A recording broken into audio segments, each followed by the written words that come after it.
Yesus datang kembali dalam 4 pengertian. Saya Pendeta Henry Tandianta, Master of Bibliology Studies. Ini pengajaran tingkat tinggi Alkitabiah. Pengajaran tingkat tinggi yang Alkitabiah. Yesus datang kembali dalam 4 pengertian, dalam 4 cara. Bolehlah mau disebut 4 cara ya. Anda belum paham yang namanya Yesus datang kembali. Ya. Bukan datang lagi. Kalau datang lagi dia harus lahir jadi bayi. Ini datang kembali. Tidak pernah ada ayat Alkitab mengatakan Yesus datang lagi. Nggak ada. Yang ada Yesus datang kembali. Oke, Yesus datang kembali di dalam 4 cara ya. Dalam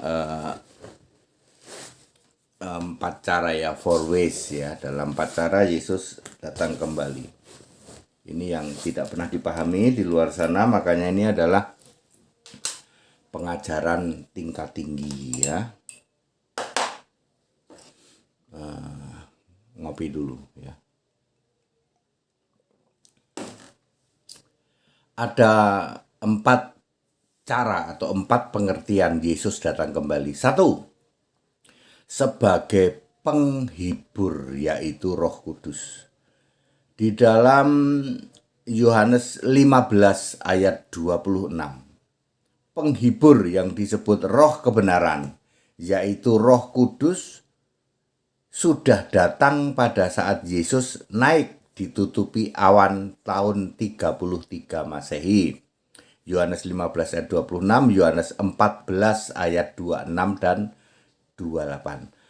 Roh kebenaran, Roh Kudus sudah datang ketika Yesus naik ditutupin awan. Jadi cara pertama datang kembali Yesus adalah melalui Roh Kudus. Roh Kudus adalah Yesus sendiri. Betul. Anda yang masih belum paham bahwa Roh Kudus adalah Yesus, Yesus engkaulah Roh Kudus, Maha hadir, tak terbatas. Anda yang belum paham bahwa Roh Kudus itu adalah Yesus, rendah sekali. Pengetahuannya rendah sekali. Jadi cara pertama Yesus datang kembali adalah Roh Kudus. Sudah datang belum? Sudah datang dari sejak tahun 33 Masehi. Ya, memberkati kita, memimpin kita, membimbing kita dalam Galatia 5 ayat 25 itu Roh Kudus. Yesus itu ya. Nomor 2, di dalam perjamuan kawin anak domba atau kebangkitan pertama atau rapture ya.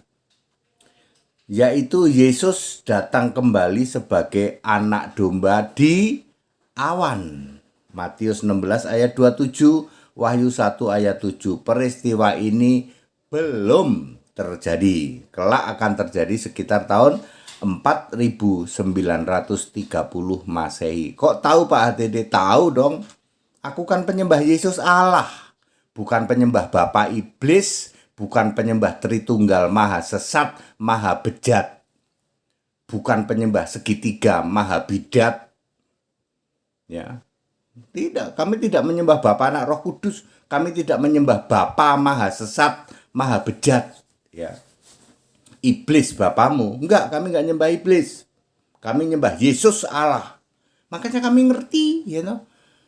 Nanti rapture terjadi tahun 4930 Masehi. Betul, gimana ngitungnya Pak? Jadi belajar Alkitab. Itu cara kedua. Yesus datang kembali. Cara pertama sudah terjadi, yaitu Roh Kudus. Di dalam Yohanes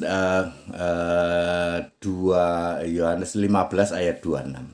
Lalu cara kedua adalah perjamuan kawin anak domba. Belum terjadi Pak, belum.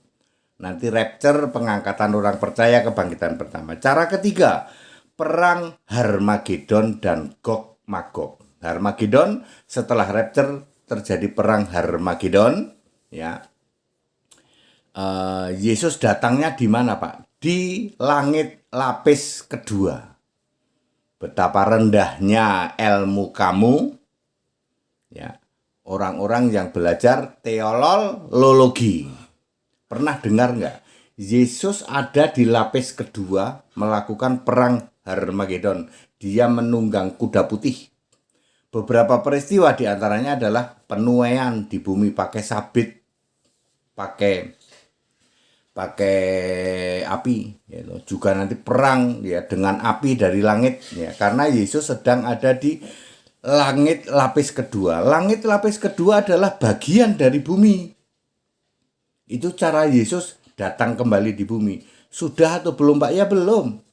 Nanti akan terjadi tahun 4930 sampai 4935. Lah kalau Gog Magog itu nanti tahun 5965 ya. Itu ada di langit tingkat kedua. Yesus ada di langit bumi lapis kedua. Nggak pernah dengar Pak, makanya sekolah. Yang kamu pelajari teolologi terus sih. Ya, paham nggak kamu bahwa Yesus ada di langit tingkat kedua lalu melakukan perang Harmagedon? Wahyu 16 ayat 16. Yang diperangi adalah 666 Babel besar. Ya kamu itu antikristus, ya kamu itu yang menolak Yesus sudah Kristus. Ya. Kamu tolak toh? Ya, Katolik Protestan menolak Yesus itu sudah Kristus, sudah Allah, ditolak. Itulah antikristus. Sejati nanti akan jadi musuhnya anak domba di dalam perang Harmagedon. Nggak main-main loh, ya. Ya, nabi palsu, Allah palsu, Tritunggal itu Allah palsu atau Mesias palsu. Mesias itu artinya Allah. Jadi Mesias palsu artinya Allah palsu. Ya, Bapa itu Allah palsu. Tritunggal itu Allah palsu, segitiga itu Allah palsu. Kamu itu nanti jadi musuhnya anak domba dalam perang Harmagedon, nggak main-main. Ya. Ya, di dalam Wahyu 17 ayat 14 ya.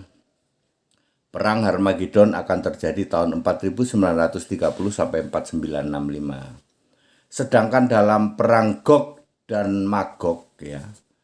Wahyu 20 ayat 8, anak domba ada di langit bumi lapis kedua. Perang Gog Magog akan terjadi tahun 6965 sampai nanti terjadinya kiamat. Kok tahu Pak? Belajar Alkitab, jangan belajar teolologi.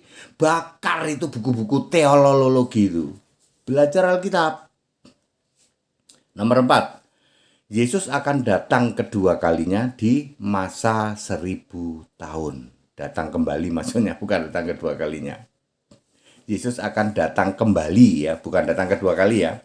Yesus akan datang kembali ya di dalam masa 1000 tahun ya. Wahyu 20 ayat 4, Zakaria 14 ayat 4 dan 9. Anak domba benar-benar menginjakkan kakinya di bumi akan terjadi tahun 4965 sampai dengan 5965 Masehi selama 1000 tahun. Oke. Jadi pengertian Yesus datang kembali itu ada 4.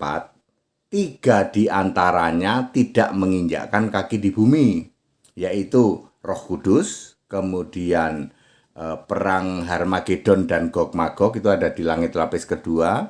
Lalu Rapture itu cuman di awan. Ya.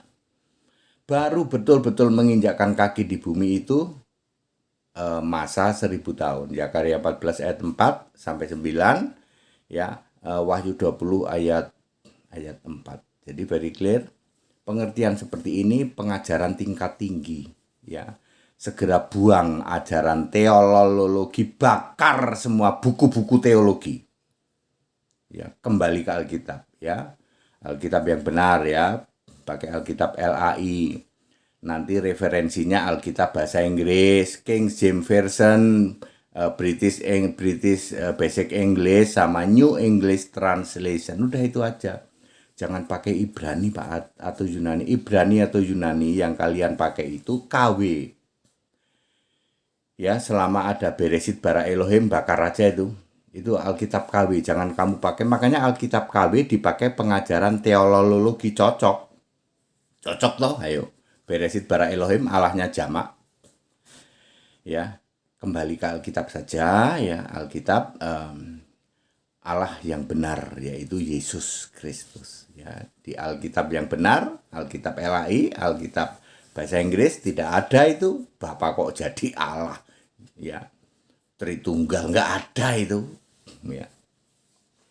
That it segala hormat kemuliaan untuk Yesus Kristus. Haleluya. Amin.